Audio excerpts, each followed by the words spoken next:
آج کی اس ویڈیو میں ہم ایک بہت پیاری اور سبق آموز کہانی سنیں گے۔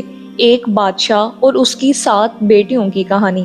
ناظرین، ایک بادشاہ جو اپنی بیٹیوں سے بہت محبت کرتا تھا، تو ایسا کیا ہوا کہ وہ اپنی سب سے چھوٹی بیٹی کو سخت سزا دینے پر مجبور ہو گیا۔ آئیے سنتے ہیں۔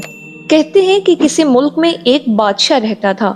اس کی 7 بیٹیاں تھیں اور وہ اپنی بیٹیوں سے بہت پیار کرتا تھا اور ان کو کسی چیز کی کوئی کمی نہیں ہونے دیتا تھا۔ ایک دن بادشاہ بہت خوش ہوتا ہے اور اپنی 7 بیٹیوں کو بلا کر پوچھتا ہے، میں تم سب سے ایک سوال پوچھوں گا اور اگر جواب اچھا لگا تو تمہارا من چاہا انعام بھی دوں گا۔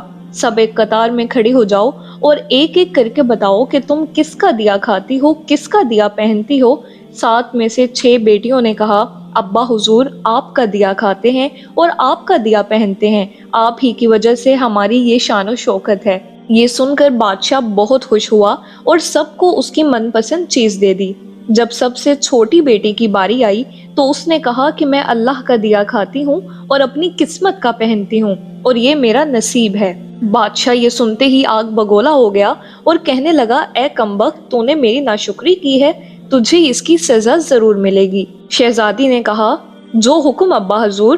بادشاہ نے سپاہیوں کو حکم دیا کہ جاؤ اسے جنگل میں چھوڑ آؤ، میں بھی دیکھوں کہ یہ میرے بغیر کیسے اللہ کا دیا کھاتی ہے اور اپنے نصیب کا کیسے پہنتی ہے۔ تو ناظرین، شہزادی سے تمام زیورات واپس لے لیے گئے اور خستہ حال کپڑوں میں بغیر کسی ساز و سامان کے بادشاہ کے حکم کے مطابق جنگل میں تنہا چھوڑ دیا گیا۔ لیکن شہزادی بہت مطمئن تھی اور اس کا اللہ پر بہت توکل تھا کہ جو اس نے رزق اور عیش و عشرت میرے نصیب میں لکھی ہے وہ مجھے ضرور ملے گی۔ سب سپاہی شہزادی کو چھوڑ کر واپس چلے گئے۔ شہزادی جنگل کو دیکھنے لگی، چاروں طرف درخت ہی درخت تھے اور دوپہر سے شام ہونے والی تھی کہ شہزادی نے سوچا کیوں نہ کچھ لکڑیاں جمع کر لوں تاکہ رات کو آگ جلاؤں، پھر کوئی جنگلی جانور پاس نہیں آئے گا اور رات بھی گزر جائے گی۔ شہزادی جنگل میں لکڑیاں ڈھونڈنے چل پڑی تو اس کی نظر ایک جھونپڑی پر پڑی جس کے باہر بکری بندھی ہوئی تھی اور اندر سے کھانسنے کی آواز آ رہی تھی۔ پہلے تو شہزادی بہت حیران ہوئی کہ اتنی ویران جگہ پر جھونپڑی۔ جب وہ جھونپڑی کے اندر داخل ہوتی ہے تو کیا دیکھتی ہے کہ ایک بوڑھا ضعیف ایک چارپائی پر لیٹا ہے اور کھانستے کھانستے پانی پانی پکار رہا ہے۔ شہزادی ادھر ادھر دیکھتی ہے تو کونے میں ایک پانی کا گھڑا پڑا ہوتا ہے۔ وہ گلاس میں پانی بھر کر بوڑھے ضعیف کو پلاتی ہے اور جھونپڑی کی صفائی ستھرائی کرتی ہے۔ اتنے میں بوڑھا ضعیف شہزادی سے پوچھتا ہے کہ بیٹی، تم کون ہو اور اتنے بڑے جنگل میں تم اکیلی کیا کر رہی ہو؟ تب شہزادی اسے بتاتی ہے کہ وہ یہاں تک کیسے پہنچی۔ بوڑھا ضعیف اسے جھونپڑی میں ہی رکنے کا بولتا ہے اور کہتا ہے کہ میں شہر میں کام کرتا ہوں، صبح شہر چلا جاؤں گا اور 8 دن کے بعد آؤں گا، تم یہیں رہو اور جھونپڑی میں کھانے کا سامان ہے اور ندی پاس ہی ہے، تم وہاں سے گھڑا بھر لیا کرنا۔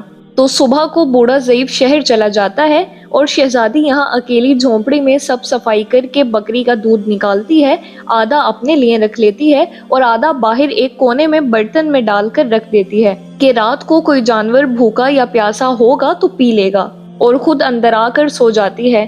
صبح سویرے جب شہزادی اٹھتی ہے تو کیا دیکھتی ہے کہ دودھ کا برتن خالی ہے اور پاس ایک ہیرا پڑا ہے جو دیکھنے میں بہت ہی نایاب اور قیمتی معلوم ہوتا ہے، اور پاس ہی سانپ کے نشان بھی نظر آتے ہیں۔ تب شہزادی کو یاد آتا ہے کہ بچپن میں اس نے سنا تھا کہ جب کوئی نایاب سانپ بہت خوش ہوتا ہے تو ایک ایسا ہیرا اگلتا ہے جس کی قیمت ہیرے جواہرات سے بھی مہنگی ہوتی ہے۔ شہزادی بہت حیران ہوتی ہے اور دل میں سوچتی ہے کہ شاید سانپ بھوکا تھا، اس لیے وہ دودھ پی کر خوشی میں ہیرا چھوڑ گیا۔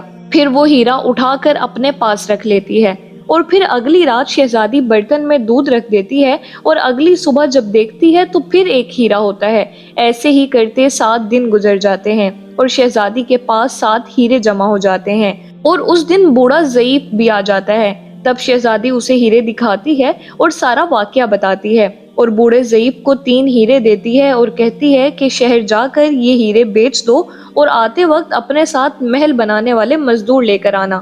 باقی 4 ہیرے شہزادی اپنے گلے میں مالا کے طور پر پہن لیتی ہے اور کچھ ہی مہینوں میں جنگل میں ایک عالی شان محل تیار ہو جاتا ہے جس میں بوڑھا ضعیف اور شہزادی رہنے لگتے ہیں۔ ایسا خوبصورت محل جس میں ہر آرائش، نوکر چاکر، دنیا کی تمام نعمتیں موجود ہوتی ہیں۔